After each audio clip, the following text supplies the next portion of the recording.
Kerala governor Arif Muhammad Khan തുറന്ന പോരിന് തന്നെയാണ്. മുഖ്യമന്ത്രി പിണറായി വിജയനെയും CPM-നെയും വെല്ലുവിളിച്ചുകൊണ്ട് തന്നെയാണ് ഗവർണറുടെ തേരോട്ടം.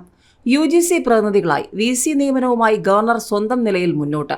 സർവകലാശാലകളിൽ സെനറ്റ് യോഗവും ഉടൻ. ഏതായാലും സംസ്ഥാന സർക്കാരിന് പല കോണുകളിൽ നിന്നും തിരിച്ചടി കിട്ടിക്കൊണ്ടിരിക്കുമ്പോൾ തന്നെയാണ് ഗവർണർ രണ്ടും കൽപ്പിച്ച് വീണ്ടും രംഗത്തിറങ്ങിയിരിക്കുന്നത്.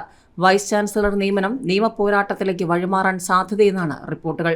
സെർച്ച് കമ്മിറ്റിയിലേക്ക് പ്രതിനിധിയെ നൽകാൻ സർവകലാശാലകർക്ക് ഗവർണർ അന്ത്യശാസനം നൽകിയതോടെ വൈസ് ചാൻസലർ നിയമനം നിയമപോരാട്ടത്തിലേക്ക് നീങ്ങാൻ സാധ്യത. അതേസമയം സർവകലാശാലകൾ സഹകരിച്ചില്ലെങ്കിൽ VC നിയമനത്തിൽ സ്വന്തം നിലയിൽ മുന്നോട്ട് പോകാൻ ഗവർണർ തീരുമാനിച്ചതായും റിപ്പോർട്ടുകളുണ്ട്.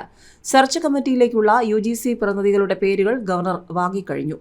UGC പ്രതിനിധിക്ക് പുറമെ ഗവർണറുടെയും സർവകലാശാലകളുടെയും പ്രതിനിധികൾ ഉൾപ്പെടുന്നതാണ് സെർച്ച് കമ്മിറ്റി. 15-നുള്ളിൽ പ്രതിനിധിയെ നൽകാനാണ് സർവകലാശാലകൾക്കുള്ള നിർദ്ദേശം. VC-മാരുടെ ഹിയറിംഗ് 24-ന് രാജ്ഭവനിൽ തീരുമാനിച്ചിട്ടുണ്ട്. മാർച്ചിൽ പുതിയ VC-മാരെ നിയമിക്കാനുള്ള തയ്യാറെടുപ്പിലാണ് ഗവർണർ. ചാൻസലറുടെ നിർദ്ദേശത്തിൽ തീരുമാനമെടുക്കാൻ സെനറ്റ് യോഗങ്ങൾ വിളിക്കാൻ സർവകലാശാലകൾ ഒരുക്കം തുടങ്ങി.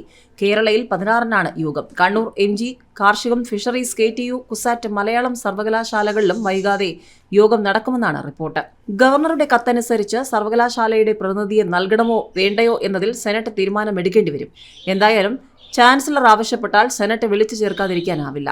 VC നിയമനത്തിൽ സുപ്രീംകോടതിയിലും ഹൈക്കോടതിയിലും കേസ് ഉള്ളതിനാൽ പ്രതിനിധിയെ നൽകാനാവില്ലെന്ന് ഈയിടെ കേരള സർവകലാശാലയ്ക്ക് നിയമോപദേശം ലഭിച്ചിരുന്നു.